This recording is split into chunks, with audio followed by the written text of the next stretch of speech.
La apertura de los 7 sellos. Un estudio de Watchman Nee sobre Apocalipsis 6, 1 al 8, 5. Y vi cuando el Cordero abrió uno de los 7 sellos.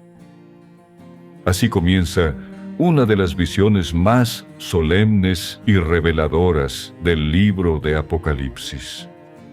En este audiolibro exploraremos el análisis profundo realizado por Watchman Nee, destacado autor cristiano del siglo XX, sobre los eventos simbólicos que se desarrollan desde la apertura del primer sello hasta el momento en que el séptimo es desatado.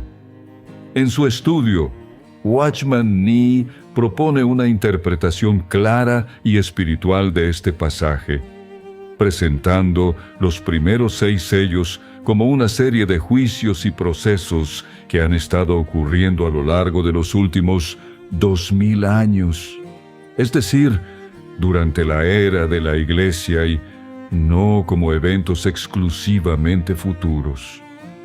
Veremos desfilar ante nosotros a los 4 jinetes del Apocalipsis: conquista, guerra, hambre y muerte.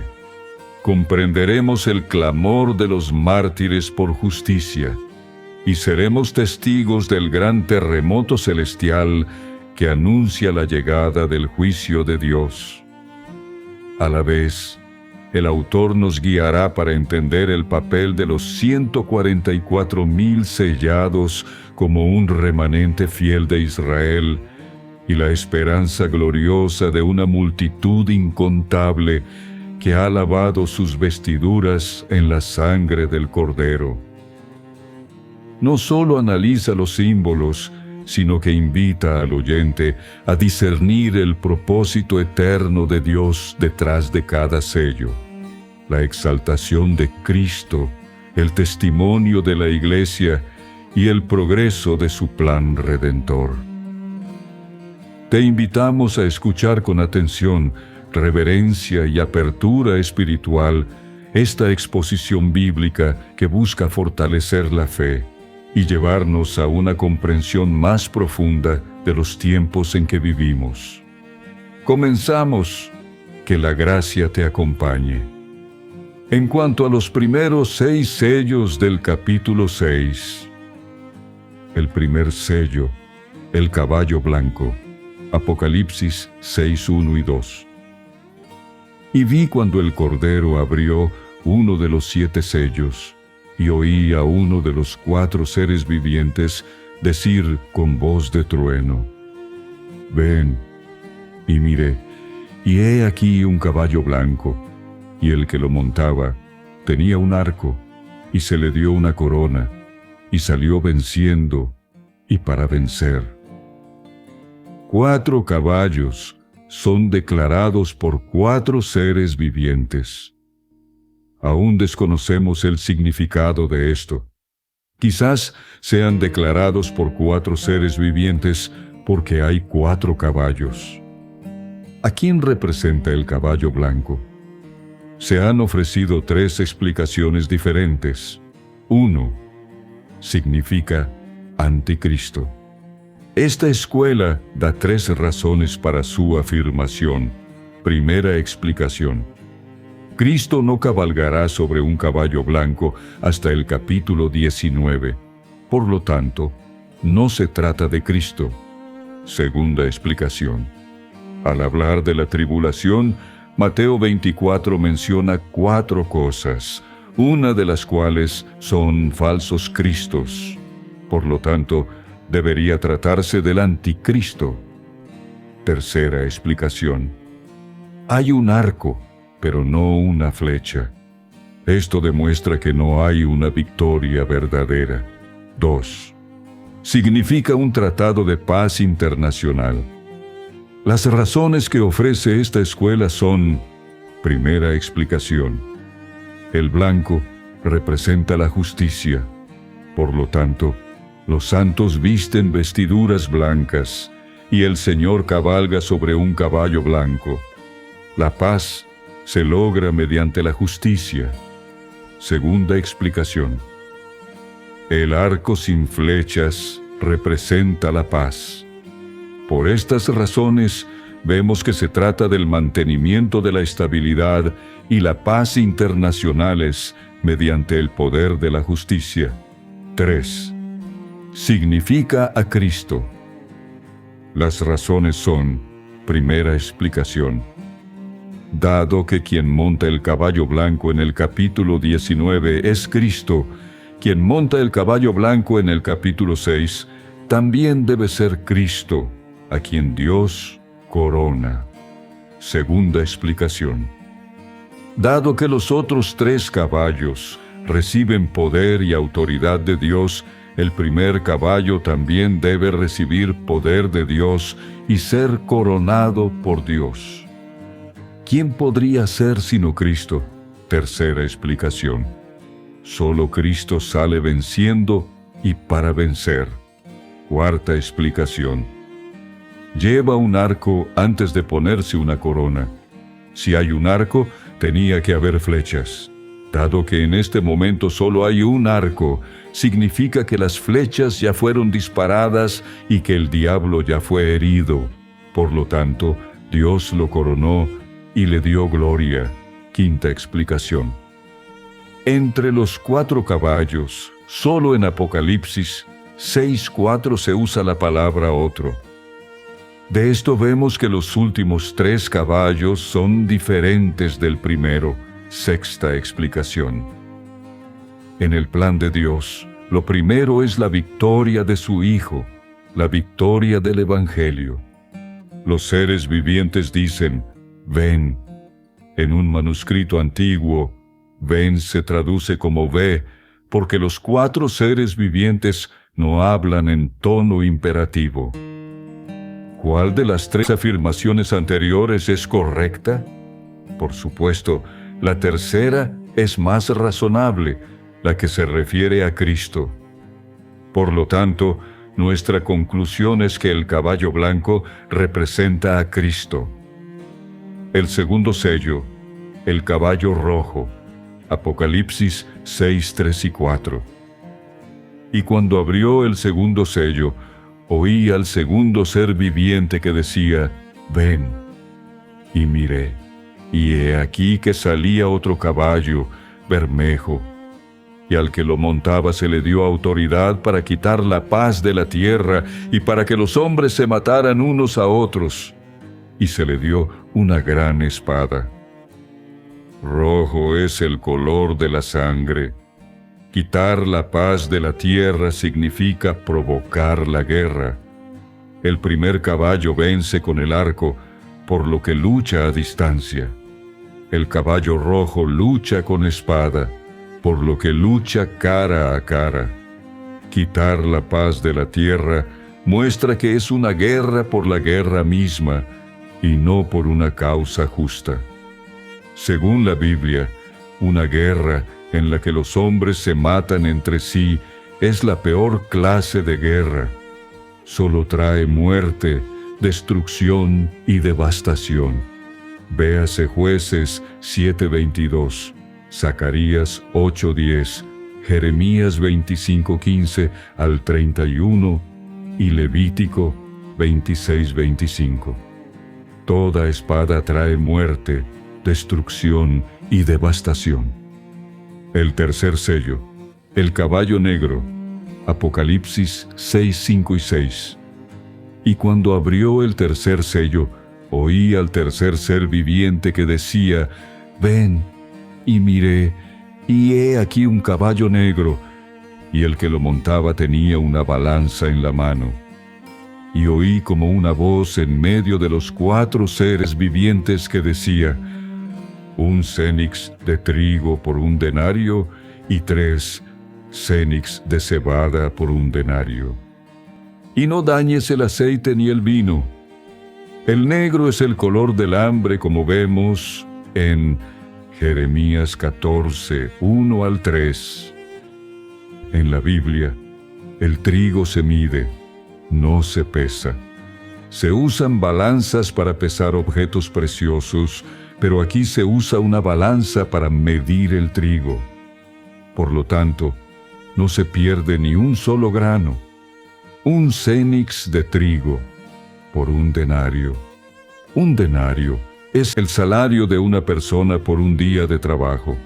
Es solo el salario de una persona, porque en Mateo 22, el salario de un trabajador es de un denario al día.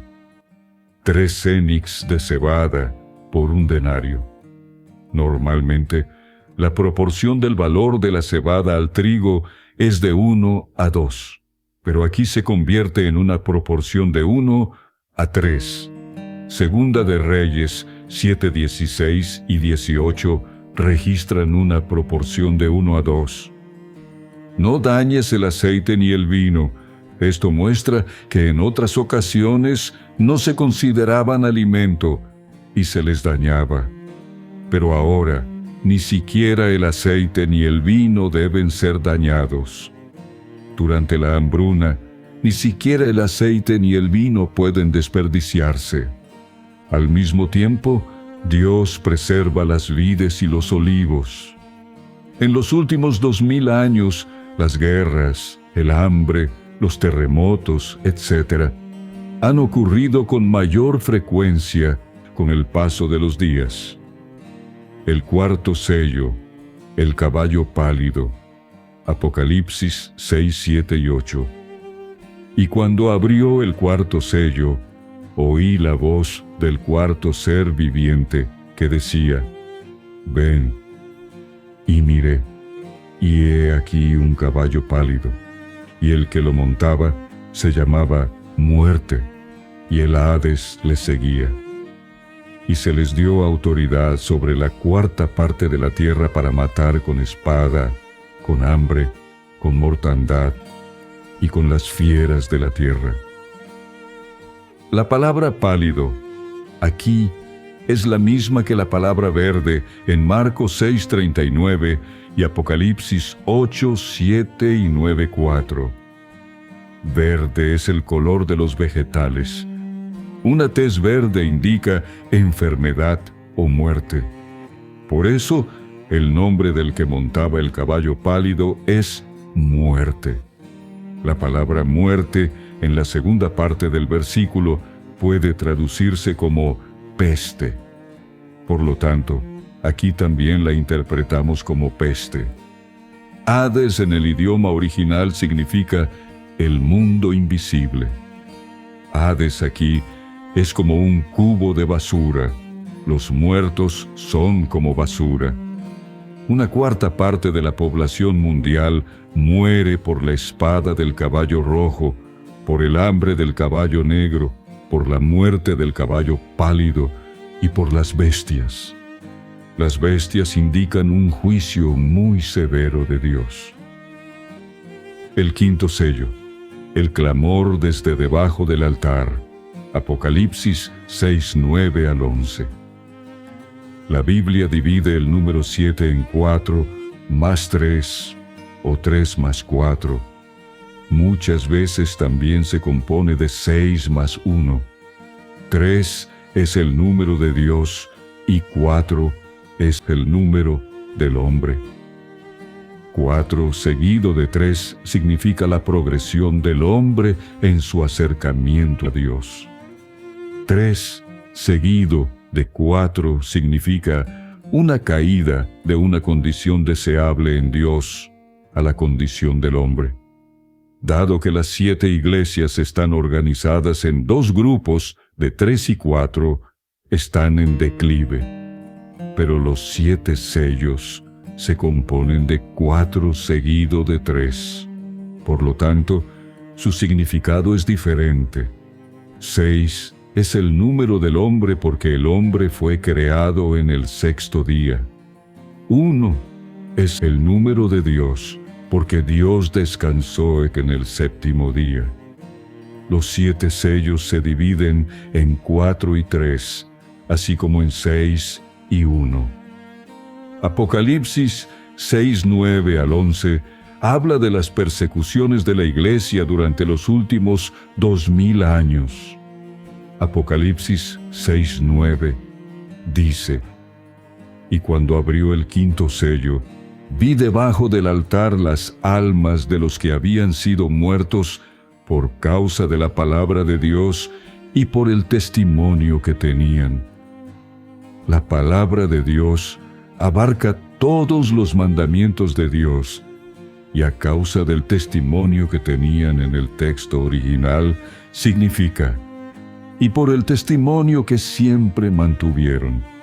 Siempre significa estar acostumbrado a mantener siempre un testimonio, significa estar acostumbrado a testificar. Apocalipsis 1:2. Algunos han dicho que esta porción no se refiere a la persecución de la iglesia porque no menciona el testimonio de Jesús. En cambio, dice que se refiere a los santos del Antiguo Testamento que fueron perseguidos. Pero si uno acepta esto, los 4 sellos anteriores se convertirían en condiciones de la tribulación. El señor Govet dijo que solo por la palabra siempre sabemos que esta es la condición de las persecuciones de la iglesia. El propósito de este libro es testificar de Jesús. Por lo tanto, quienes testifican siempre son hijos del Señor. El altar. La Biblia menciona 2 altares.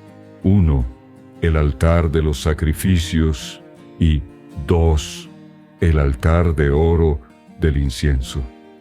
Un escritor muy famoso afirmó que todos los altares del Apocalipsis deberían traducirse como altares de incienso, pero no hay suficientes razones para respaldar esta afirmación. El altar, en este caso, debe ser el altar de los sacrificios. Las razones son las siguientes. 1. Según el tipo del Antiguo Testamento, todos los que suben por escalones al altar no deben dejar que se descubra su desnudez. Éxodo 20:26. Con esto vemos que quienes están desnudos no pueden ver a Dios. Quienes no han resucitado están desnudos. Quien tiene alma, pero cuyo cuerpo no ha resucitado, está desnudo. No puede ir a donde está Dios. Por esta razón, 2 Corintios 5:4 habla de ser revestido, es decir, de tener un cuerpo nuevo. Cuando una persona muere, su alma no va a Dios inmediatamente.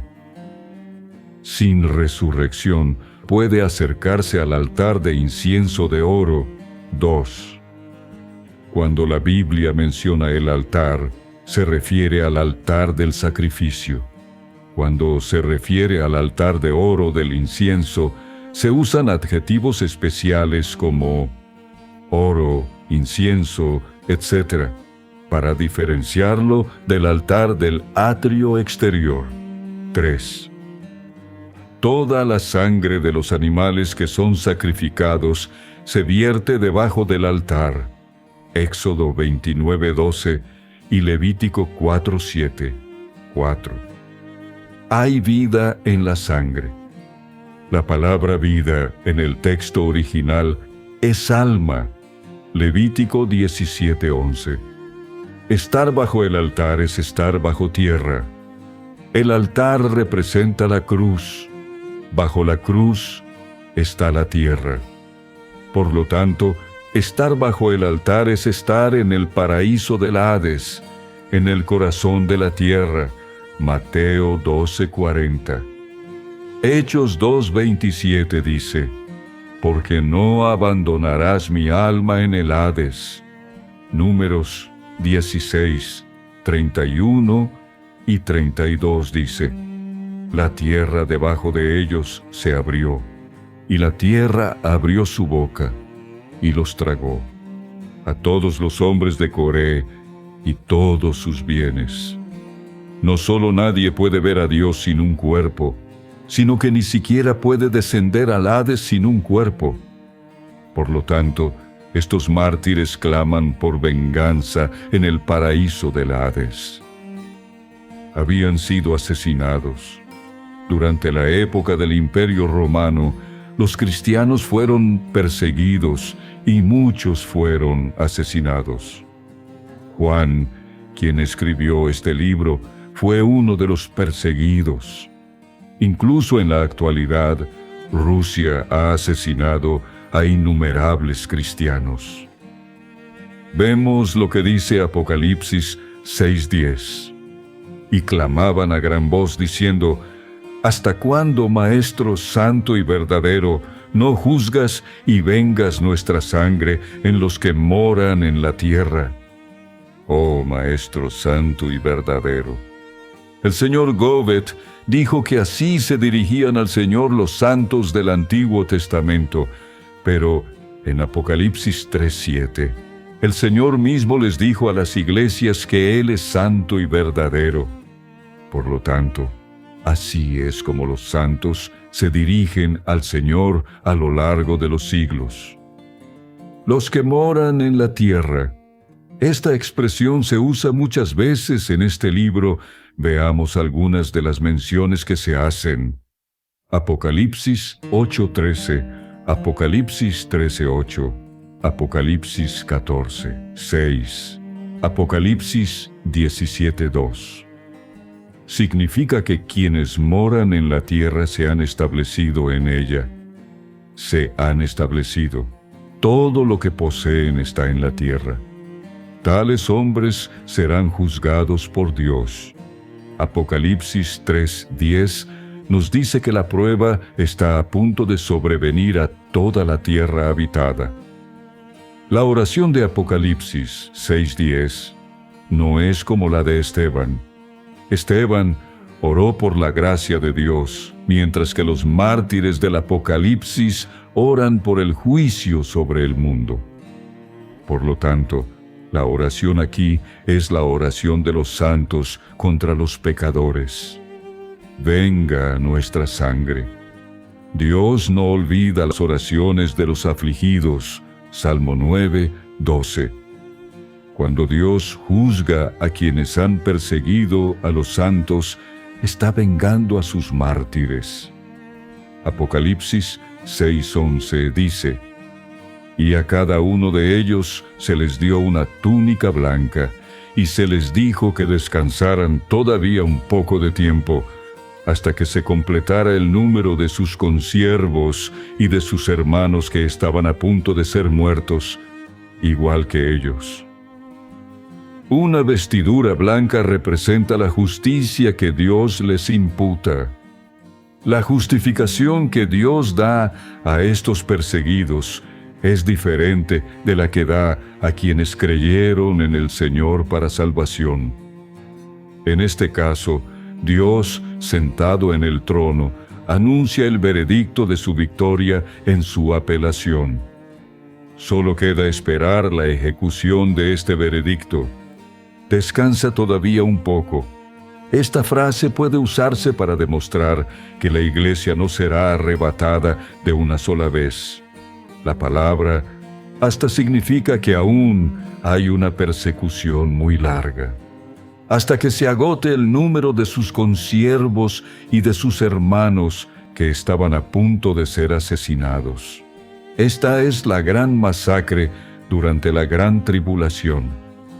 Apocalipsis 7:13 al 15 habla de persecución política, mientras que Apocalipsis 17:6 habla de persecución religiosa.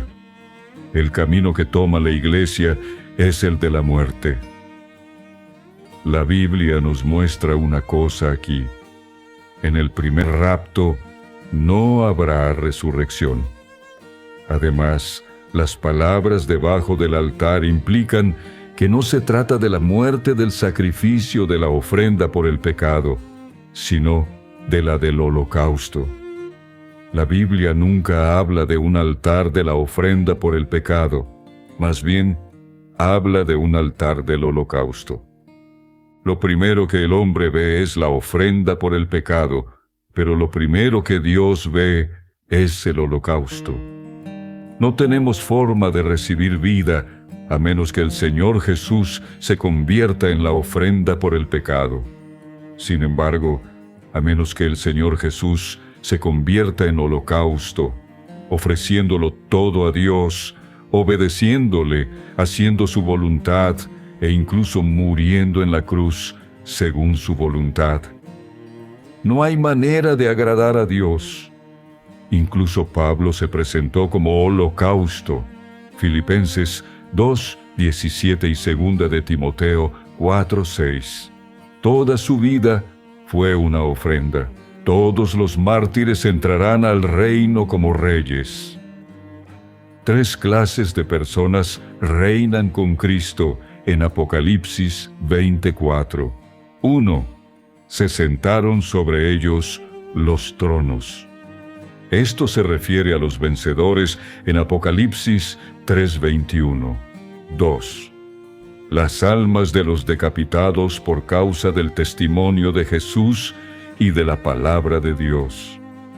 Estos son los resucitados, en referencia a los mártires de Apocalipsis 6:9. 3. Los que no adoraron a la bestia ni a su imagen. Esto se refiere a los consiervos y sus hermanos de Apocalipsis 6:11, quienes serán asesinados. Apocalipsis 24 muestra que resucitarán. Ahora veamos el 6º sello, la conmoción del cielo y la tierra. Apocalipsis 6:12 al 17. La Biblia registra que cuando el Señor regrese, los cambios en los cielos y el temblor de la tierra ocurrirán 2 veces, una antes del día del Señor y otra después. En otras palabras, esto ocurrirá una vez antes de la gran tribulación y otra después. Los versículos de Joel 2:30 al 31 y Joel 3:15 y 16 hablan de lo que sucederá antes del gran y terrible día, es decir, lo que sucederá antes de la gran tribulación. Mateo 24, 29 y 30 describen claramente lo que sucederá inmediatamente después de la tribulación de aquellos días. Esto es, después de la gran tribulación. Por lo tanto, el 6º sello representa la situación antes de la gran tribulación. Lucas 21:11 también describe la situación antes de la gran tribulación. Las trompetas de la primera a la cuarta representan calamidades. La 5ª trompeta podría ser el comienzo de la gran tribulación, mientras que la 7ª trompeta definitivamente lo es. Ahora revisemos Apocalipsis 6:12 al 14.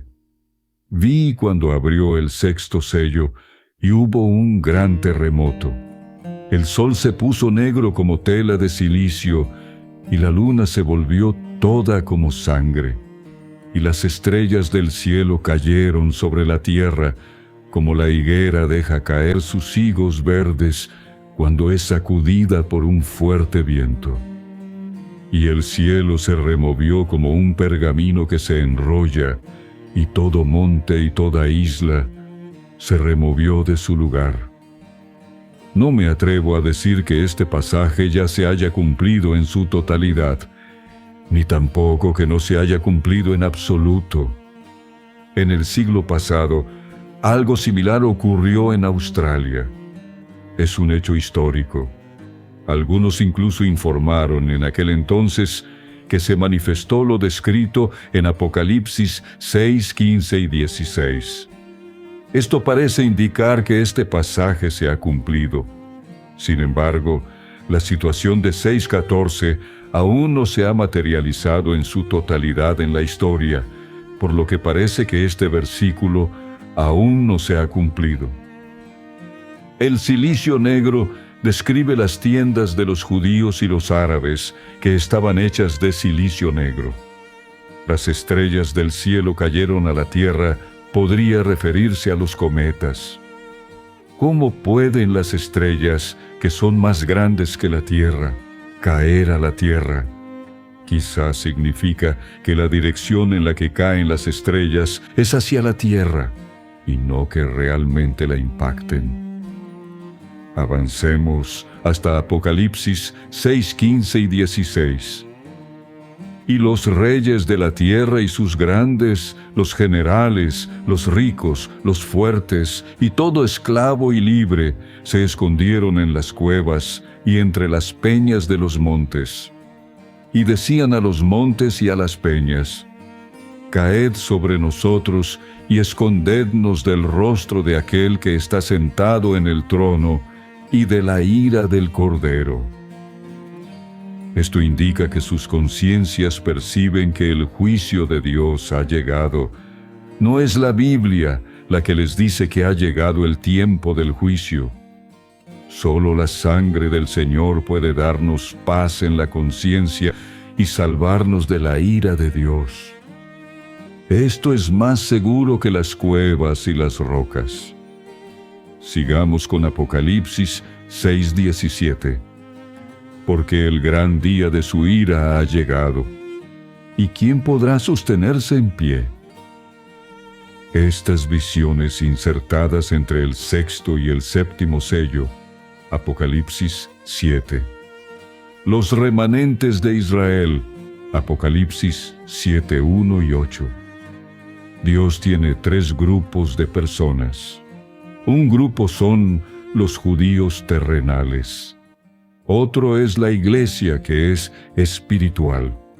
Apocalipsis 7, 1 al 8 se refiere a los judíos terrenales, entre los cuales hay un grupo protegido por Dios. Apocalipsis 7, 9 al 17 describe la escena del arrebatamiento de la iglesia a los cielos. Estrictamente hablando, según la Biblia, la gran tribulación debería durar solo 3 años y medio. Las demás tribulaciones son simplemente calamidades o pruebas. La quinta trompeta quizás marque el comienzo de la gran tribulación, pero al sonar la séptima, no tenemos duda de que la gran tribulación ha comenzado. En Apocalipsis 7:1 dice: Después de esto, vi 4 ángeles de pie en los 4 ángulos de la tierra, que detenían los 4 vientos de la tierra, para que no soplase viento alguno sobre la tierra, ni sobre el mar, ni sobre ningún árbol. Los 4 vientos. En el Antiguo Testamento, el viento suele representar el juicio de Dios. Por ejemplo, se levantó un fuerte viento cuando Jonás estaba en el mar, Jonás 1:4, e Isaías 11:15. En Mateo 7:25 soplaron los vientos. Esto también es una especie de prueba. No soplaba viento alguno sobre la tierra, ni sobre el mar, ni sobre ningún árbol. Por lo tanto, la tierra estaba en calma, el mar no tenía olas, y los árboles estaban en silencio. Dios hace esto para sellar a todas las personas que quiere proteger. Una vez abierto el séptimo sello, sonarían las 7 trompetas. Cuando suene la primera trompeta, la tercera parte de la tierra y los árboles arderán. Cuando suene la segunda trompeta, la tercera parte del mar se convertirá en sangre. Apocalipsis 8:6 al 9. Por otro lado, Apocalipsis 7:2 dice: Y vi otro ángel que subía de donde sale el sol, y tenía el sello del Dios vivo, y clamó a gran voz a los 4 ángeles, a quienes se les había dado autoridad para hacer daño a la tierra y al mar. Otro ángel. ¿Quién es este ángel? En el original, la palabra ángel significa mensajero. A un ángel se le puede llamar mensajero. A un hombre también se le puede llamar mensajero. Este libro menciona otro ángel varias veces. La palabra otro indica que este es diferente de los demás. Apocalipsis 8:3 y Apocalipsis 10 1 al 3 y 18.1 hablan de este otro ángel. Aparte del Señor Jesús, ¿quién podría tener esta autoridad? ¿Quién más podría tener esta gloria? El señor Panton dijo que la palabra otro tiene un significado especial. Implica otra clase, otra apariencia. En el Antiguo Testamento, el título Ángel del Señor tiene un significado especial. Al leer con atención, nos damos cuenta de inmediato de que debe referirse al Señor Jesús. Génesis 16, 7 al 14. El nombre del Señor, Ángel, es un título usado en el Antiguo Testamento. Este título indica que el Señor está a punto de dejar de lado la iglesia y regresar a su posición en el Antiguo Testamento. Otro ángel que tenía el sello del Dios vivo. Este sello debe depositarse en las manos de aquel que está más cerca de Dios. El Señor Jesús es el hombre único después de Dios. Faraón puso el sello en las manos de José, Génesis 41:42. De la misma manera, Dios puso el sello en las manos del Señor Jesús. Él clamó a los 4 ángeles a quienes se les había dado autoridad para hacer daño. De esto vemos que todos los acontecimientos que ocurrirán en la tierra provienen de Dios. Si Dios no otorga la autoridad, los 4 ángeles no pueden hacer nada. En Apocalipsis 7:3 dice, diciendo, no hagáis daño a la tierra, ni al mar, ni a los árboles, hasta que sellemos a los siervos de nuestro Dios en sus frentes. Los siervos de nuestro Dios. Aquí Dios comienza a reconocer a los judíos. Regresa a la posición del Antiguo Testamento. En la era de la Iglesia no hay diferencia entre judíos y gentiles. En el Antiguo Testamento, todo el pueblo era siervo. Primera de Samuel 8:17 y Primera de Reyes 10:5 al 8. En Apocalipsis, el énfasis está en el trono de Dios. Los siervos no tienen la posición de hijos, sino de responsabilidad. Apocalipsis 7:1 al 3 menciona el viento. Apocalipsis 8:6 al 9 menciona el fuego. El viento y el fuego están estrechamente relacionados. Para que haya un fuego intenso, debe haber un viento fuerte. Leamos Apocalipsis 7:4 al 8. Y oí el número de los sellados, 144,000, sellados de cada tribu de los hijos de Israel. De la tribu de Judá, 12,000 sellados. De la tribu de Rubén, 12,000. De la tribu de Gad, 12,000. De la tribu de Aser, 12,000. De la tribu de Neftalí, 12,000. De la tribu de Manasés, 12,000. De la tribu de Simeón, 12,000. De la tribu de Leví, 12,000. De la tribu de Isaacar, 12,000.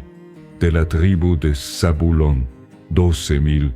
De la tribu de José, 12,000. De la tribu de Benjamín, 12,000 sellados. ¿Quiénes son las personas mencionadas en Apocalipsis 7:4 al 8? No son la iglesia, sino el pueblo de Israel.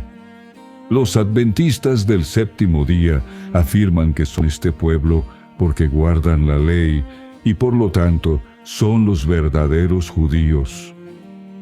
Pero tenemos 10 razones para demostrar que las personas de Apocalipsis 7:4 a 8 son judíos en la carne. 1.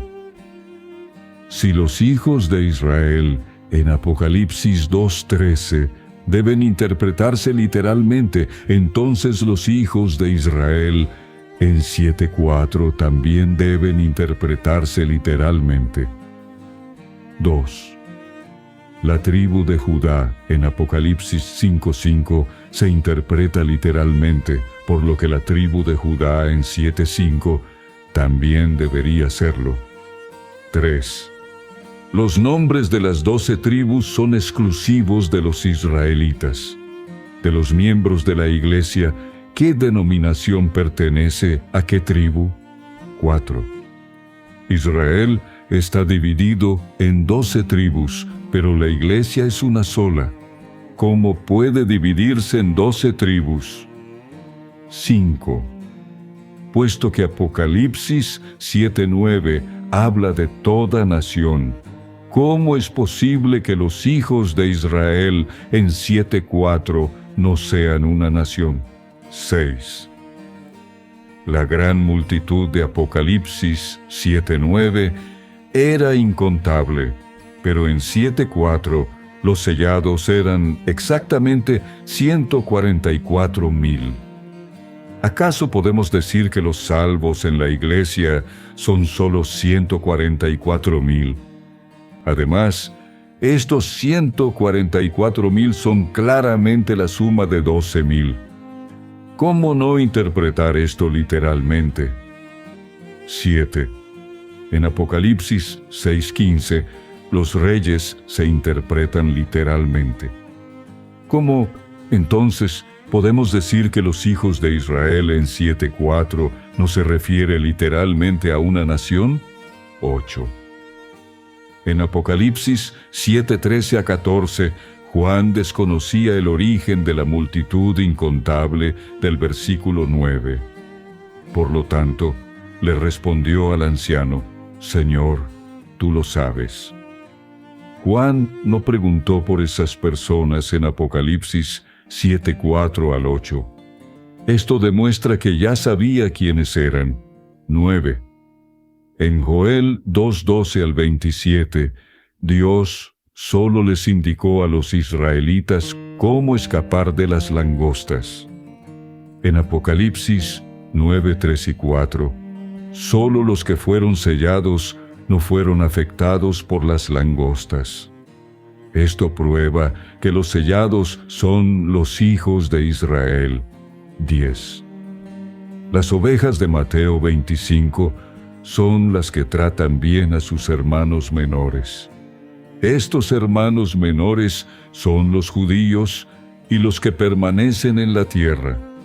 Esos hermanos menores, los israelitas, se convertirán en una prueba para los gentiles en la tierra.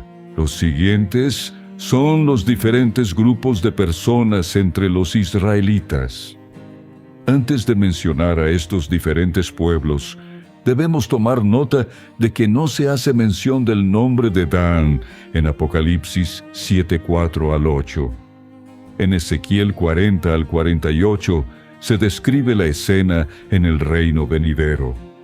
Ezequiel 48:1 dice claramente que la tierra de Dan está en el norte durante el reino. Sin embargo, en las crónicas, la tribu de Dan tampoco se menciona entre las 12 tribus.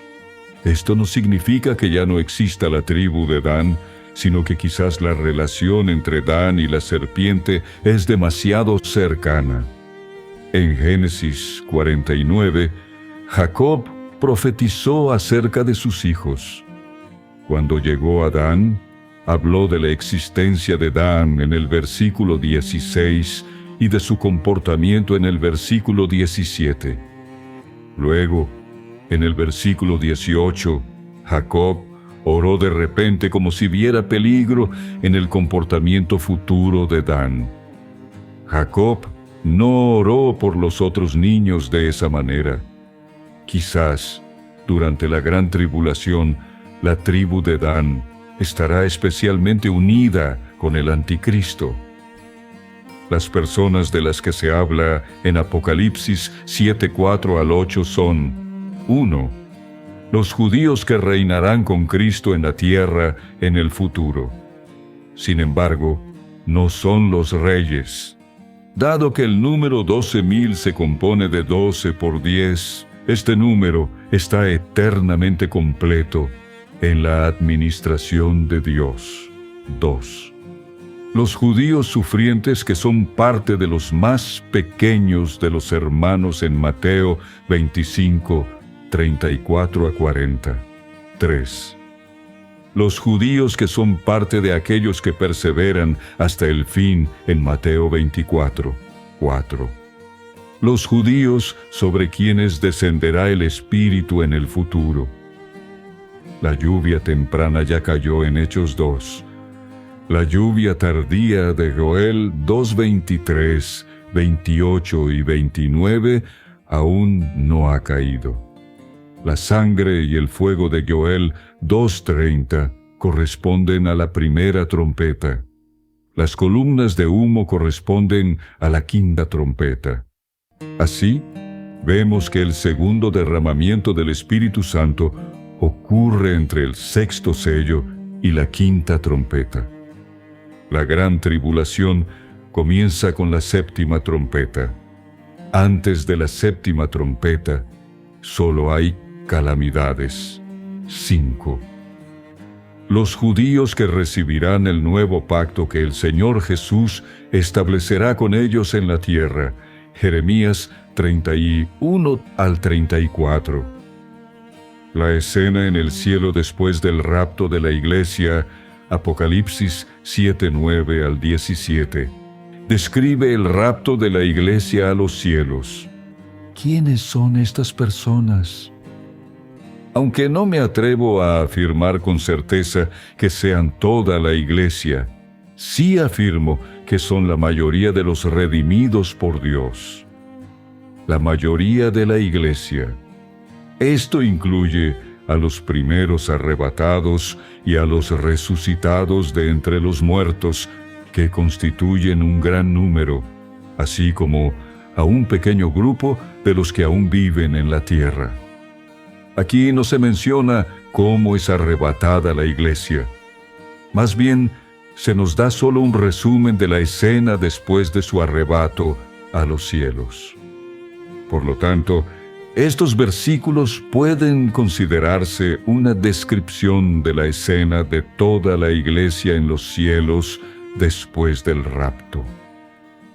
¿Cómo se sabe que se refiere a la escena en el cielo después del rapto de la iglesia?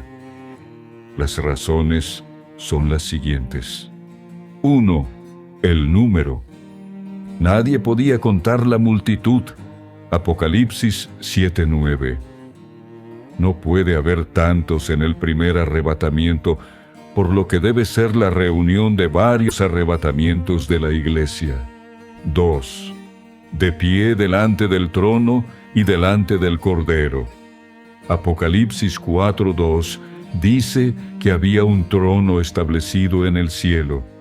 Esto indica que quienes están de pie ante el trono ya están en el cielo. Esta palabra se registra después del sexto sello y antes del séptimo. Esto indica que hay 4 raptos. 3. La palabra tribulación en Apocalipsis 7:13-14 es la misma que la palabra tribulación en Juan 16:33. Por lo tanto, esta gran multitud que nadie podía contar incluye a los perseguidos y a los mártires de las generaciones pasadas. Entre ellos también se encuentran los creyentes que resucitaron. Los resucitados deben ser más numerosos que los primeros arrebatados. Apocalipsis 7:9 al 17 habla de la situación que comienza con el rapto, el primer rapto, y continúa hasta la eternidad, el cielo nuevo y la tierra nueva. Quienes están de pie delante del trono deben haber sido arrebatados. De lo contrario, ¿cómo podrían estar en el cielo? Los versículos 15 al 17 describen la escena en el cielo nuevo. y la tierra nueva en Apocalipsis 21, 3 al 7. Esta porción no trata del rapto de forma específica ni exclusiva, más bien, habla solo de forma general sobre él. Tampoco detalla la escena del disfrute en la eternidad. Solo se describe brevemente. No debemos malinterpretar esto pensando que, dado que la iglesia es arrebatada a los cielos para disfrutar de las bendiciones en la eternidad, podemos asumir que toda la iglesia es arrebatada a la vez. Recuerden que esta porción no detalla cómo ocurre el rapto, solo presenta un bosquejo de la mayoría arrebatada.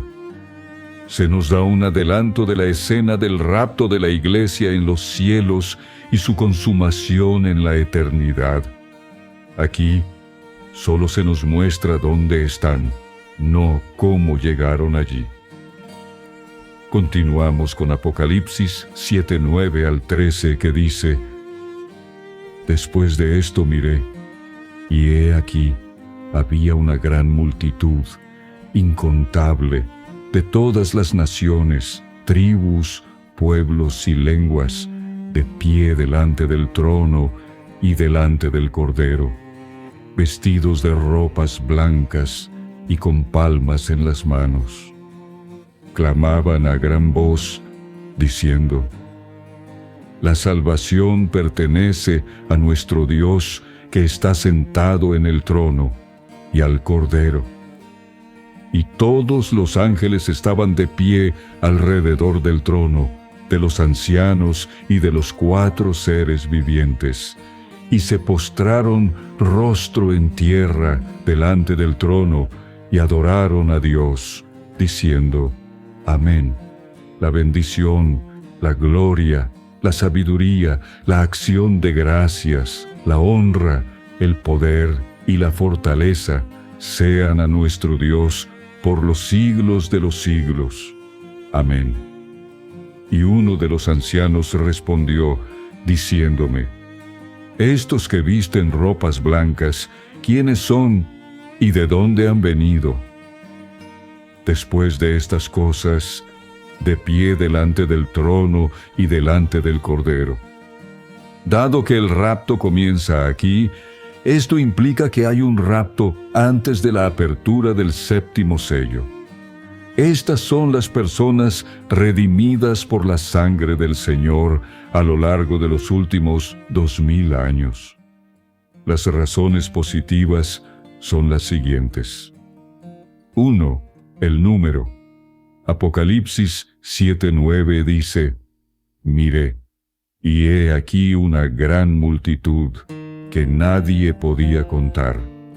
Todo lo relacionado con los israelitas suele contarse. Ejemplos: las 12 tribus, los 70 que descendieron a Egipto, el número que salió de Egipto, los números registrados en el libro de Números y los números en la época de David. De generación en generación, los israelitas fueron contados. Los israelitas sellados también son contados, bebé. 1 to 8. En cuanto a la iglesia, aunque existen números, como los 12 discípulos, los 70 enviados por el Señor, los 120 que se reunieron, los 3,000 y los 5,000 que fueron salvos, etc. A veces la Biblia iban siendo salvos. Hechos 2:47. Apocalipsis 7:9 dice que nadie podía contar. Por simple aritmética, sabemos que estas personas no son las de la era de la tribulación, ya que la población mundial era de 1.700 millones a principios del siglo XX. En Apocalipsis 9:16, los jinetes se cuentan en 200 millones. Este es el número más grande en este libro, pero 7:9 dice que nadie podía contarlos. Por lo tanto, El número debe ser mayor que los 200 millones de jinetes. 2. ¿De dónde provienen? Apocalipsis 7:9 dice, de toda nación, tribu, pueblo y lengua. Si consultamos 5, 9 y 10, podemos ver que los hombres de toda tribu, lengua, pueblo y nación son aquellos escogidos de entre los gentiles para ser entregados a Dios. Ellos constituyen la iglesia. Hechos 15:14 al 19. En la era de la iglesia, si los judíos han de creer en el Señor, lo hacen como gentiles, y son salvos según el principio de los gentiles. Por lo tanto, la iglesia puede considerarse como gentiles salvos.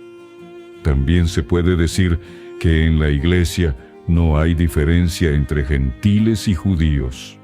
3. ¿A dónde van? Apocalipsis 6:17 dice, ¿quién podrá sostenerse en pie? Sin embargo, estas personas pueden mantenerse en pie ante Dios. Dios dio la promesa del rapto solo a la iglesia. Por lo tanto, solo la iglesia puede mantenerse en pie ante Dios. 4. ¿Cuándo regresará Dios para cuidar de los judíos? No hasta que haya entrado la plenitud de los gentiles. Romanos 11:25 y 26. Apocalipsis 7:9 al 17 debe referirse a las personas mencionadas en Romanos 11:25. Estas personas son la iglesia. 5. En cuanto a los 24 ancianos, los 4 seres vivientes y los 144,000, no se menciona que fueran comprados por la sangre. Solo estas personas fueron compradas por la sangre. 6. Aunque vestirse con vestiduras blancas fue lo que Dios prometió a la iglesia de Sardis, ni Sardis ni Filadelfia juntas podrían haber producido una cantidad tan grande. Nadie podría tener un destino tan glorioso excepto la iglesia. Por lo tanto, esta debe ser la escena de aquellos en la iglesia que fueron arrebatados al cielo. 7. La actitud de los ángeles. La primera frase que dicen todos los ángeles es Amén. Apocalipsis 7:12. Hay gran gozo en el cielo por un pecador que se arrepiente. Lucas 15:7. Al ver venir a tanta gente, los ángeles no pueden evitar alabar de alegría. 8. Sus vestiduras fueron purificadas por la sangre. Apocalipsis 7:13-14. Solo la iglesia tiene esta condición especial. 9. La escena de Apocalipsis 7:15 al 17 es similar a la escena de la eternidad de Apocalipsis 21:3 al 7. La victoria en Apocalipsis 21:7 se obtiene por fe. Primera de Juan 5:4, ya que Apocalipsis 21:6 declara: Al que tenga sed, yo le daré gratuitamente de la fuente del agua de la vida. Algunos han argumentado que toda la iglesia será arrebatada antes de la tribulación y que las personas mencionadas aquí son las que se salvarán durante la gran tribulación. Sin embargo, este argumento no se sostiene por las siguientes razones. 1. Esta escuela propone que los 24 ancianos de los capítulos 4 y 5 representan a toda la iglesia. Por lo tanto, para entonces, toda la iglesia ya debería haber sido arrebatada. Sabemos que esto es fundamentalmente erróneo. 2. En Apocalipsis 7:9, nadie podía contar la gran multitud. Preguntémonos si durante la tribulación, bajo tan gran persecución, podría haber tanta gente recibiendo salvación? La población total del mundo entero es de 1.700 millones. Si podemos restar los muertos que se pueden contar en este libro, ¿cuántos tenemos todavía? En Apocalipsis 6:8, la cuarta parte de los hombres fueron asesinados, unos 400 millones de muertos, dejando aproximadamente 1.200 millones con vida. De nuevo, la tercera parte de los hombres fueron asesinados en Apocalipsis 9, 15 y 18, aproximadamente 400 millones de hombres, dejando 800 millones de hombres. Además de ese número, en Apocalipsis 8:9, hubo hombres que murieron porque los barcos fueron destruidos. En Apocalipsis 8:11, muchos hombres murieron porque las aguas se convirtieron en ajenjo. Y en Apocalipsis 11:13, muchos murieron por terremotos, entre los cuales se contaban 7,000 hombres de renombre. El señor Gouvet investigó y concluyó que el texto original se refería a estos hombres como hombres de renombre. ¿Cuántos más murieron que no eran hombres de renombre? Además, nadie sabe cuántos murieron durante las tribulaciones finales en los capítulos 15 y 16. Dado que el número del ejército de jinetes en Apocalipsis 9:16 era de 200 millones. Si restamos de los 800 millones restantes, estos 200 millones de jinetes, nos quedan solo 600 millones. Si además restamos de estos 600 millones la cifra no contabilizada, el resultado es mucho menor. Por lo tanto, incluso si todos los que sobrevivieran a la gran tribulación se salvaran, el número no sería tan grande que nadie pudiera contarlo. 3. Para entonces, la gran tribulación aún no había llegado. No fue hasta Apocalipsis 8:1 que se abrió el séptimo sello. Las primeras 4 trompetas que vinieron después fueron simplemente calamidades. Solo al sonar la quinta trompeta, se iniciaron las trompetas de Ayes. Quizás este sea el comienzo de la gran tribulación. Sin duda, la séptima trompeta se produce durante la gran tribulación. ¿Cómo, entonces, puede haber personas que se salven durante la tribulación si ésta ni siquiera ha llegado aún? 4. Apocalipsis 7:9 dice, delante del trono. Si no fuera por el rapto, ¿cómo podría alguien estar en el cielo? Sin embargo, durante la gran tribulación, nadie será arrebatado. La iglesia es el único grupo que será arrebatado. 5. En toda la Biblia no se menciona un avivamiento tan grande durante la gran tribulación. Una profecía bíblica nunca se sostiene por sí sola. Siempre se confirma con otros libros. 2 Pedro 1:20 es sin duda una regla para interpretar las profecías. Este es el principio según el cual el Espíritu Santo escribe la Biblia. Por lo tanto, estas personas no se refieren a los creyentes que son salvos durante la gran tribulación. La frase de pie, delante del trono, en Apocalipsis 7:9, solo nos habla del rapto. No nos dice cómo ocurrió. Vestido blanco se refiere aquí a la pureza de su conducta como resultado de la purificación por la sangre. Verso 14. Las vestiduras blancas en Apocalipsis 3:4 son una promesa que corresponde a la mencionada en Apocalipsis 19:8. Esto se refiere a su victoria en la tierra, es decir, a su pureza. En el futuro, ésta se manifestará y disfrutará en los cielos.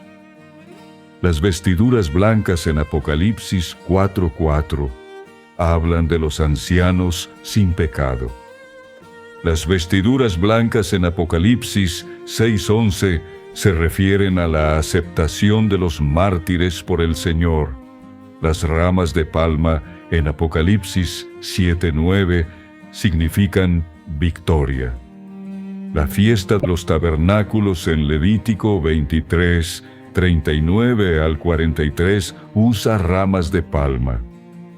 La fiesta de los tabernáculos muestra que Dios quiere vivir temporalmente con su pueblo en la tierra.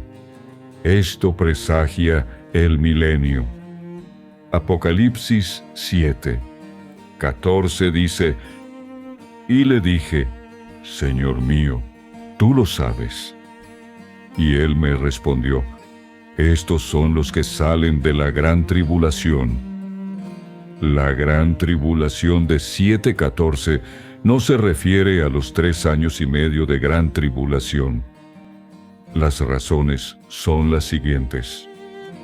1. La gran tribulación, como muy pronto, debería comenzar con las trompetas de ayes, y el primer ay se anuncia con la quinta trompeta. Apocalipsis 8:13. En rigor, la gran tribulación comienza con la séptima trompeta. Apocalipsis 11:15 al 18.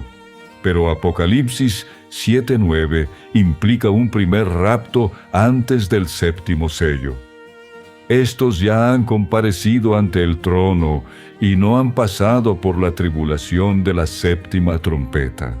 2.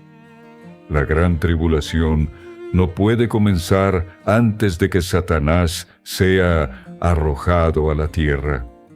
Los versículos del 9 al 17 son anteriores a la apertura del séptimo sello, mientras que el lanzamiento de Satanás ocurre después del toque de la sexta trompeta.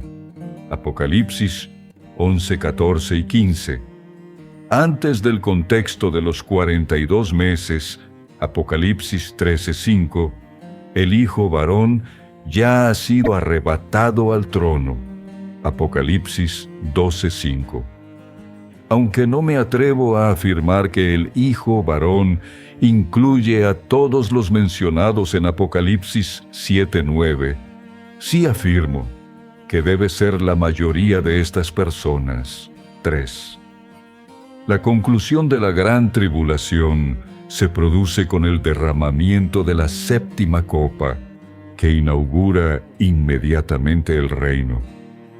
En ese momento no vemos el templo celestial, sino solo el templo terrenal mencionado en Ezequiel, el templo terrenal en la era del reino.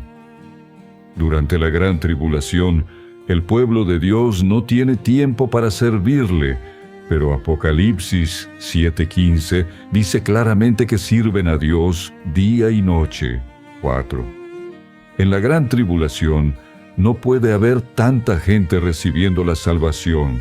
Sin embargo, la gran multitud de Apocalipsis 7:9 ha salido de la gran tribulación, según Apocalipsis 7:13-14.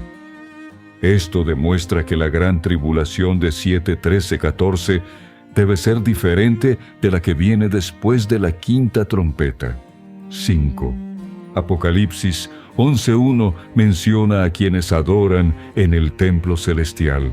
Sin embargo, salvo los mencionados en Apocalipsis 7:9, no hay nadie que adore a Dios en el cielo. En este momento, la gran tribulación de la que habla Apocalipsis aún no ha comenzado, pero estos ya la han pasado.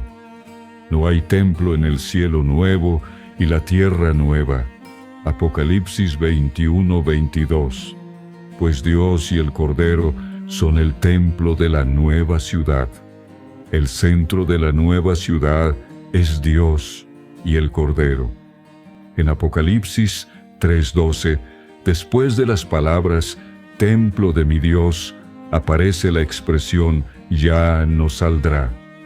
Esto sin duda se refiere al tiempo del cielo nuevo y la tierra nueva, cuando Dios y el Cordero serán el templo. 6. La Biblia dice claramente que hay cristianos que no necesitan pasar por la tribulación. Apocalipsis 3:10 y Lucas 21:36. 7. Si las personas mencionadas en Apocalipsis 7:9 son las que pasan por la gran tribulación, entonces deben ser las que mueran cuando las naciones pisoteen el santo templo. Pero según Apocalipsis 11:2, la iglesia no debería estar incluida allí. ¿Cómo, entonces, podrían las personas mencionadas en Apocalipsis 7:9 ser las que salgan de los 3 años y medio de la gran tribulación? 8. Los 3 años y medio de la gran tribulación se relacionan especialmente con los judíos. Daniel 12:1 dice: «Y habrá un tiempo de angustia, cual nunca lo hubo desde que existen las naciones hasta entonces. Y en ese tiempo será libertado tu pueblo, todos los que se hallan inscritos en el libro».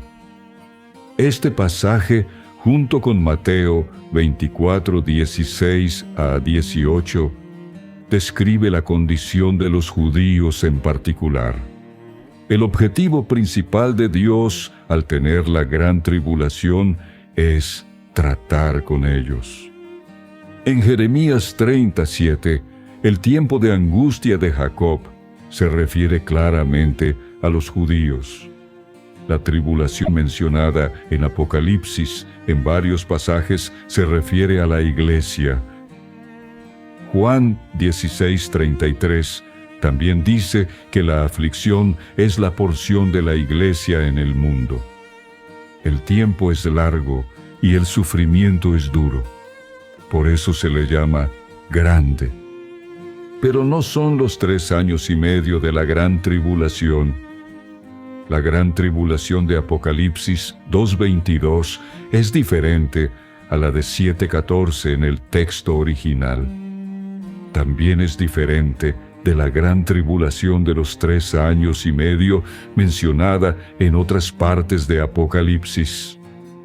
En Hechos 14:22, la frase «es necesario que a través de muchas tribulaciones entremos en el reino de Dios» se refiere a las experiencias de quienes entran en el reino de Dios. Sigamos con Apocalipsis 7:14.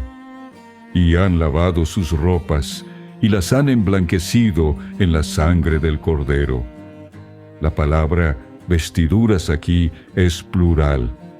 Vestimentas, en plural, significa justicias. Pero aquí la justicia es la justicia de los santos mismos. No se refiere al Señor Jesucristo como nuestra justicia. Vestimenta, en singular, se refiere a la justicia, Isaías 61:10, que es Cristo mismo, Jeremías 23:6. Cristo es nuestra justicia, Primera de Corintios 1:30. Nos revestimos de Él para presentarnos ante Dios. Esta justicia no necesita ser lavada en la sangre. Tenemos 2 túnicas. Una túnica, a través de la cual venimos ante Dios, fue puesta en la salvación. La otra túnica es la justicia de nuestra propia conducta. Es nuestra victoria a través de la cual venimos ante Cristo. En Apocalipsis 3:18, la vestidura blanca, la segunda, requiere el pago de un precio, pero la redención tipificada en el primer caso no necesita ser comprada. Ningún cristiano será condenado por Dios a la perdición, Juan 5:24, pero tampoco Habrá un solo cristiano que no sea juzgado ante el tribunal de Cristo con respecto a su conducta, 2 Corintios 5:10. Sus túnicas fueron purificadas, no por causa de la gran tribulación, sino por causa de la sangre del Cordero. Aplicaron la sangre del Cordero a sus túnicas. Esto muestra que fueron contaminados en la tierra. Leamos Apocalipsis 7:15. Por esta causa están delante del trono de Dios, y le sirven día y noche en su templo, y el que está sentado en el trono morará sobre ellos. Porque, según el texto anterior, la razón por la que pueden servir a Dios es porque no tomaron a la ligera el asunto del pecado. Sigamos con Apocalipsis 7:16 y 17.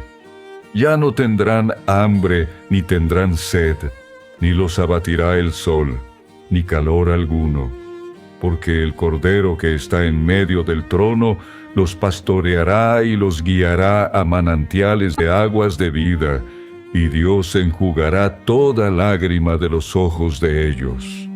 Compare esto con Isaías 49:10, Isaías 49:6, Hechos 13:47, Isaías 49:8, 2 Corintios 6:2.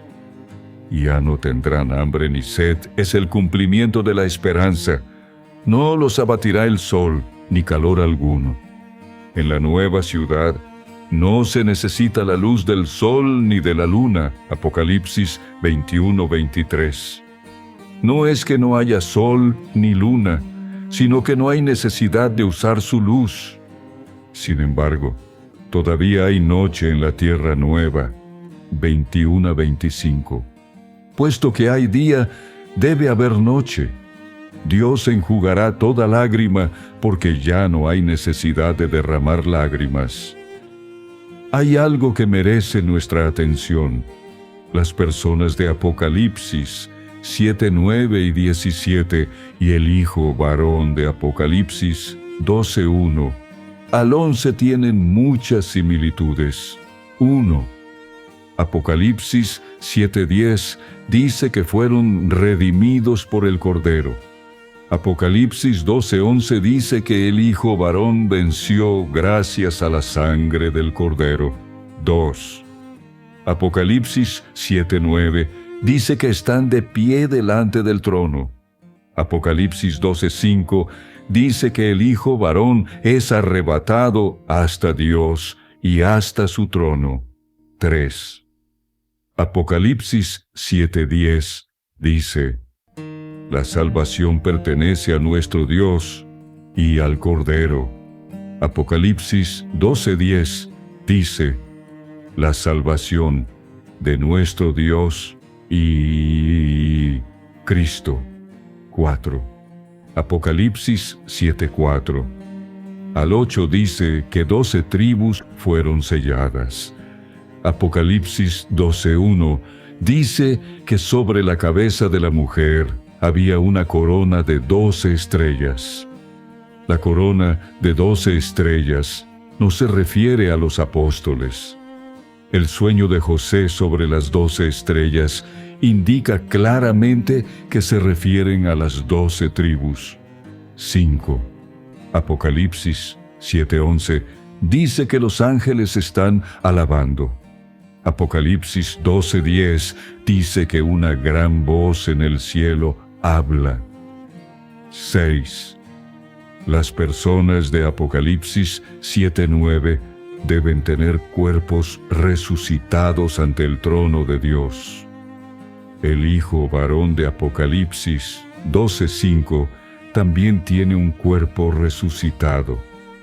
La palabra arrebatado debe interpretarse según la regla de interpretación de visiones y no debe interpretarse literalmente.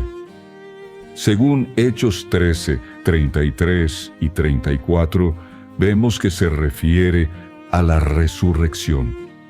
Además, si Cristo no se hubiera revestido del cuerpo resucitado, no podría ver a Dios y sería considerado desnudo.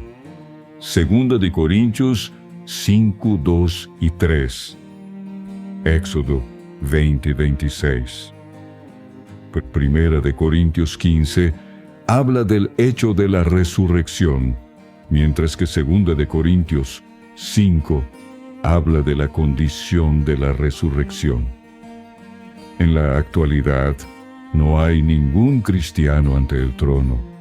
Esto sucederá solo en el futuro. En Apocalipsis 4:6, el mar de vidrio está vacío. No fue hasta Apocalipsis 15:2 que se vio gente en el mar de cristal. Hechos 2:34 dice claramente que David no ascendió a los cielos. Primera Samuel 28:13 dice claramente que Samuel ascendió de la tierra. Esto demuestra que aún no han recibido cuerpos resucitados. Sus cuerpos aún están en el paraíso. En el paraíso, como en Lucas 23:43, y en el Hades, como en Hechos 2:27. Solo el Señor descendió del cielo y permaneció en él. Juan 3:13.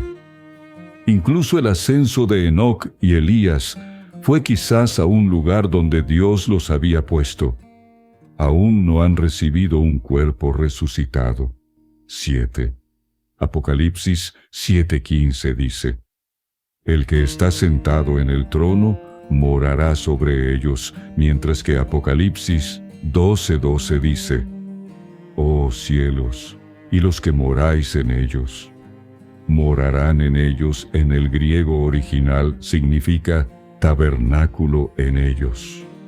8. Los de Apocalipsis 7:9 son los vencedores porque a.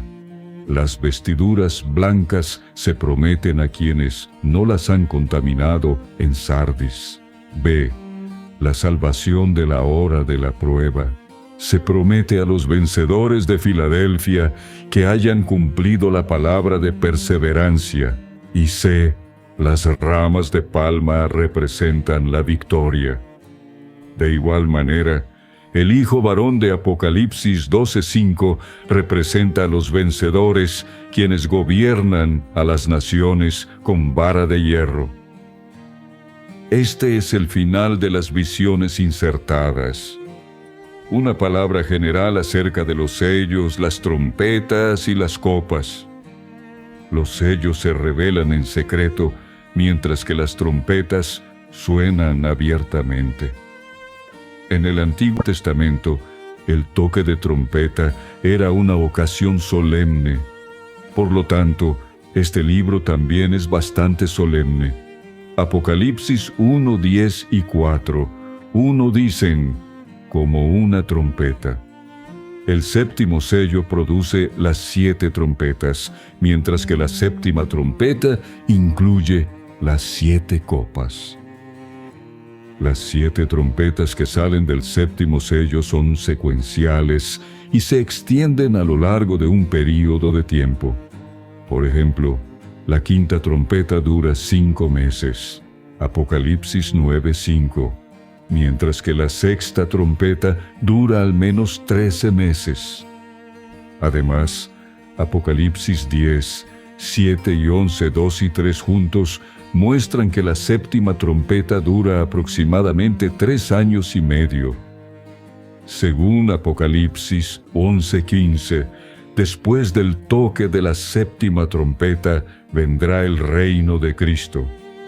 Las 7 copas incluidas en la séptima trompeta equivalen a la séptima trompeta.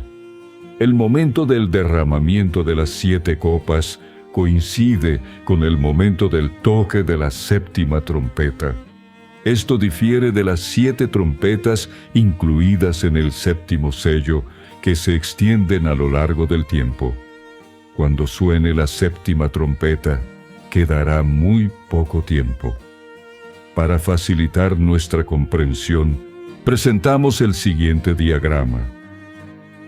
La apertura de los 7 sellos Toma aproximadamente 2000 años, pero solo se puede ver lo escrito en el rollo después de la apertura del séptimo sello.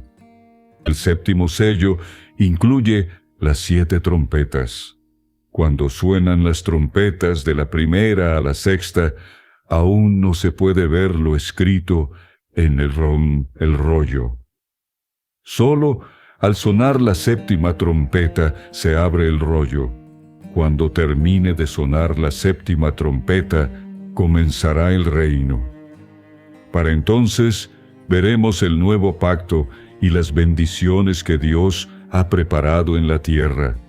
Jeremías 31 al 34 y Jeremías 33, 14 al 15.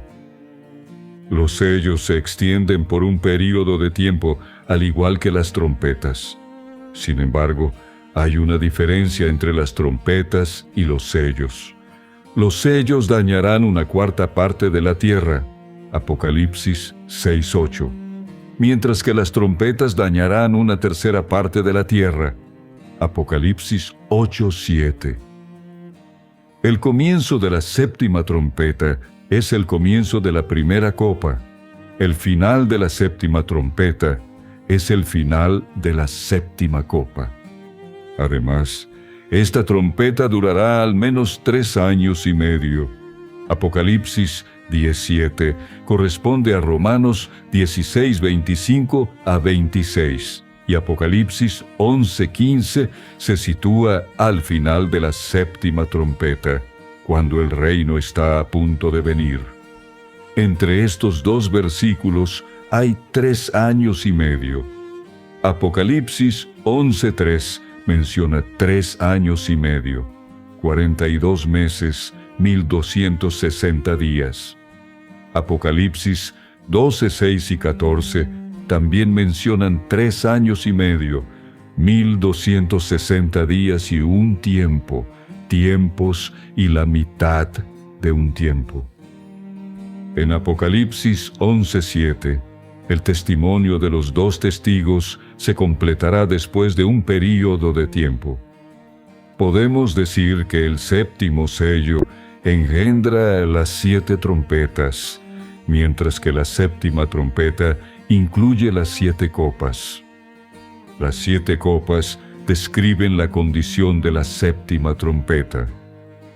Si comparamos tu ira en Apocalipsis 11:15 al 18 con la furia de Dios en Apocalipsis 15:1, podemos ver que las 7 copas son la furia de Dios.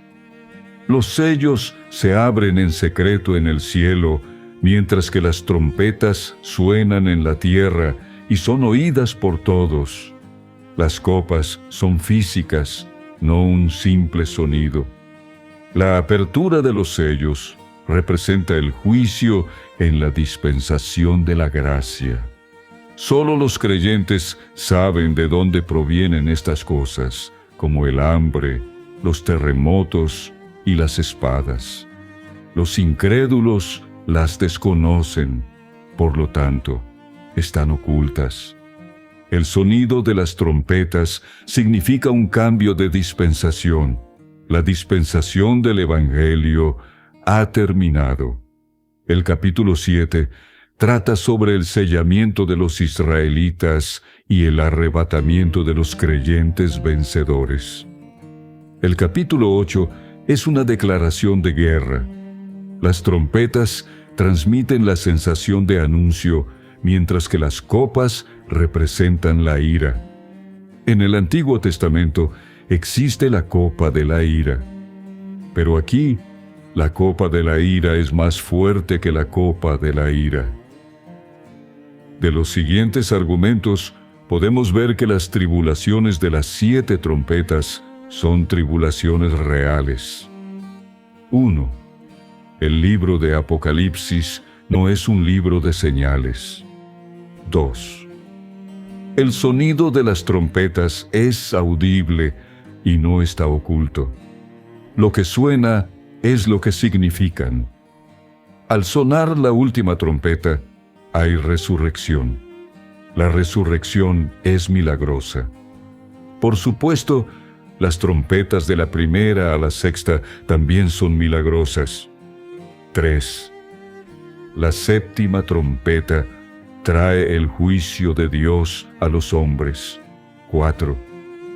Todas las profecías del Antiguo Testamento, ya sean concernientes al juicio o a la venida del Señor, deben interpretarse literalmente. ¿Por qué, entonces, debería ser diferente en el Nuevo Testamento? Dado que las 10 plagas del Éxodo fueron literales, ¿por qué no deberían interpretarse literalmente las tribulaciones del Apocalipsis? 5.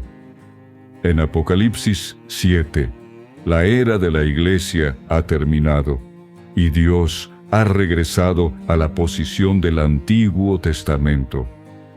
Por supuesto, todos los juicios deben interpretarse literalmente. Miqueas 7:15 dice que Dios ejecutará un juicio como el que hizo en Egipto, solo que será un juicio mayor. Isaías 11:15 y 16.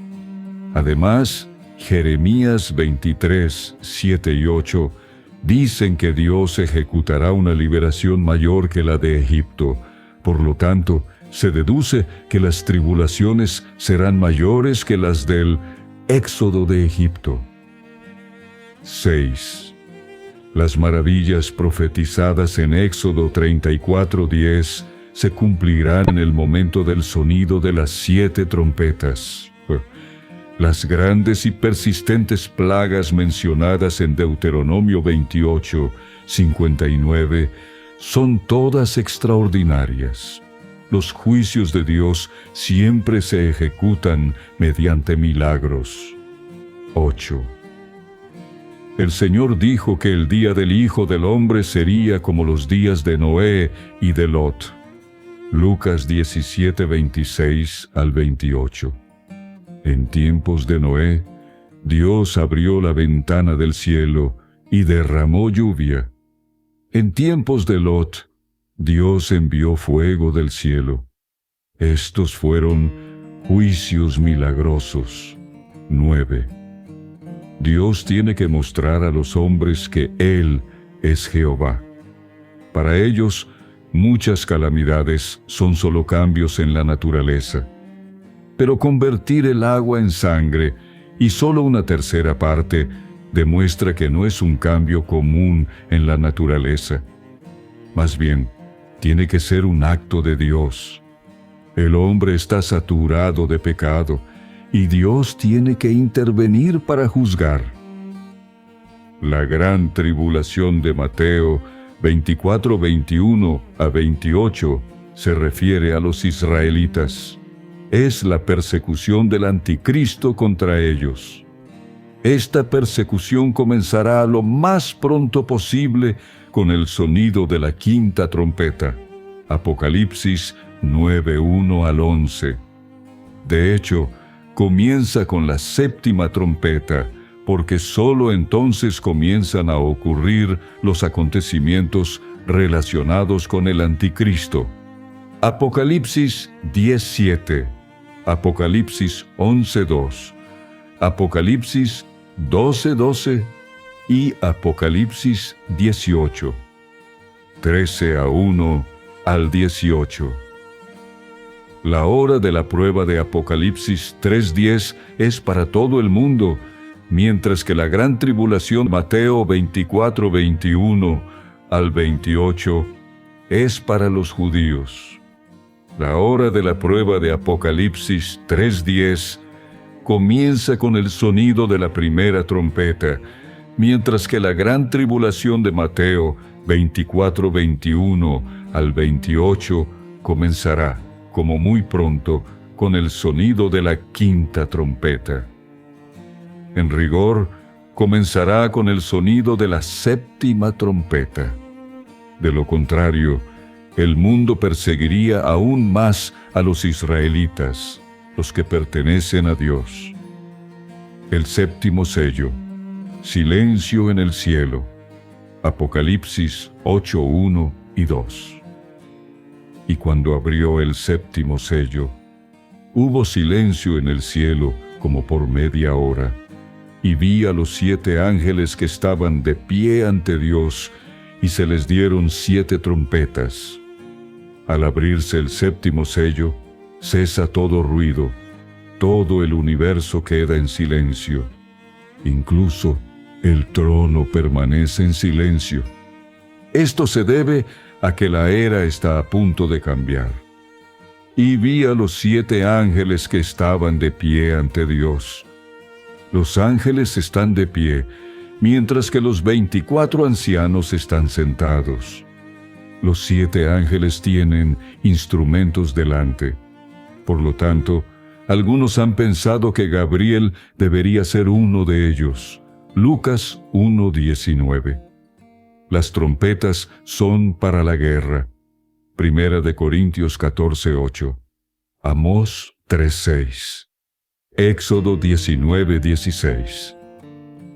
La voluntad celestial está lista para el sonido de las trompetas, pero Dios tiene que esperar a que algo se cumpla antes de dar la orden.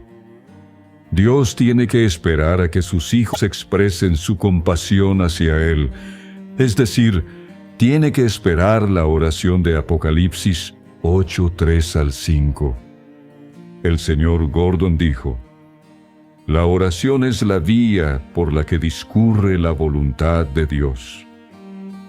La escena en el cielo después de la apertura del séptimo sello. Apocalipsis 8:3-5.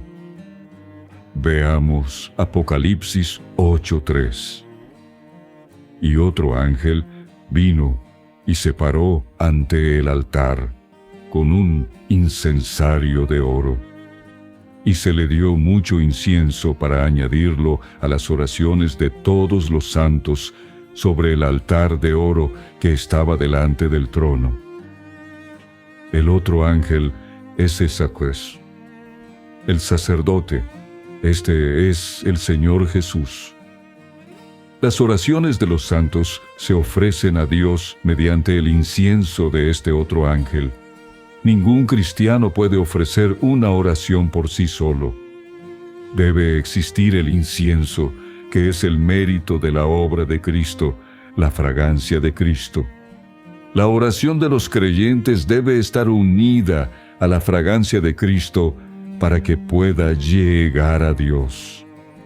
¿Por qué este versículo llama al Señor ángel y no sacerdote? Hebreos 2:16 dice: ciertamente no es a los ángeles a quienes Él ayuda. Por lo tanto, las epístolas nos muestran que, en la relación del Señor con nosotros, Él asume la posición de un hombre. Hebreos 2:17 dice: debería haber sido hecho como sus hermanos en todo. Por ser hombre, puede acercarse al hombre. Su condición de ángel implica que es superior al hombre. En Génesis 18:2, 16 y 22, se describe al Señor como un hombre que se acercó a Abraham. Sin embargo, en Génesis 19:1, vino a Lot como un ángel, mostrando que estaba separado del hombre. Más tarde, cuando ayudaba a Lot, apareció como hombre de nuevo. Génesis 19:10. Apocalipsis 8:3 dice que el Señor es otro ángel. Esto significa que la era ha cambiado. Ya no es el Hijo del Hombre de la era del Evangelio. Ahora se ha convertido en otro ángel, pero sigue siendo sacerdote. Los santos aquí están en medio de tribulaciones. En el Antiguo Testamento, el incienso debía encenderse con el fuego del altar. No se podía ofrecer fuego extraño. El altar simboliza la cruz del Señor. El incienso es nuestra oración. Por lo tanto, solo podemos llegar a Dios mediante el mérito y la redención de la cruz del Señor. La oración no puede ofrecerse con fuego extraño. fuego que no provenga del altar. Por lo tanto, sin la cruz no puede haber oración. Apocalipsis 8:4 dice: Y de la mano del ángel subió el humo del incienso con las oraciones de los santos a la presencia de Dios. El humo del incienso. Se enciende el incienso, y su humo representa el mérito del Señor. Solo el humo ascenderá. Sin el incienso del Señor, ninguna oración puede ascender a Dios.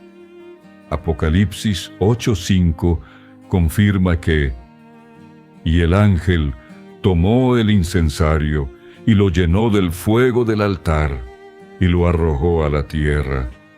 Y hubo truenos, voces, relámpagos y un terremoto. Esta es la respuesta de Dios a las oraciones. Aunque desconocemos su contenido, sabemos de qué tratan por el hecho de que son respondidas. Las oraciones de los santos aquí corresponden al clamor que surge bajo el altar del quinto sello. Son las oraciones de quienes piden venganza. Lucas 18:1-8. El ángel tomó el incensario, lo llenó con el fuego del altar y lo arrojó a la tierra. Es arrojado de vuelta al mismo lugar de donde vino. Lo que es arrojado a la tierra es el juicio de Dios. Hemos recorrido juntos el poderoso escenario profético contenido en los capítulos 6 al 8 del libro de Apocalipsis. A través del análisis revelador de Watchman Nee, fuimos guiados no solo por los eventos futuros, sino por realidades espirituales que ya están en marcha en el tiempo presente. Los sellos han sido abiertos uno tras otro, desatando juicios, advertencias y también esperanza. En cada jinete, en cada visión, se nos recordó que la historia no está fuera de control, sino en las manos del Cordero que fue inmolado. Cristo glorificado, quien tiene la autoridad de abrir el libro y ejecutar el plan eterno de Dios. Como dijo el autor, antes de que Dios trate con Israel, primero completa su obra con la Iglesia. Y en ese proceso, cada creyente es llamado a despertar, a vencer, a separarse del sistema del mundo y a permanecer fiel al Señor. Que esta palabra profética te anime a mirar más allá de lo visible, a entender los tiempos con discernimiento espiritual y a perseverar con una fe viva en aquel que reina, que juzga con justicia y que pronto vendrá.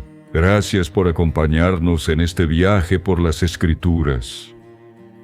El Espíritu y la novia dicen: ven, amén, ven, Señor Jesús.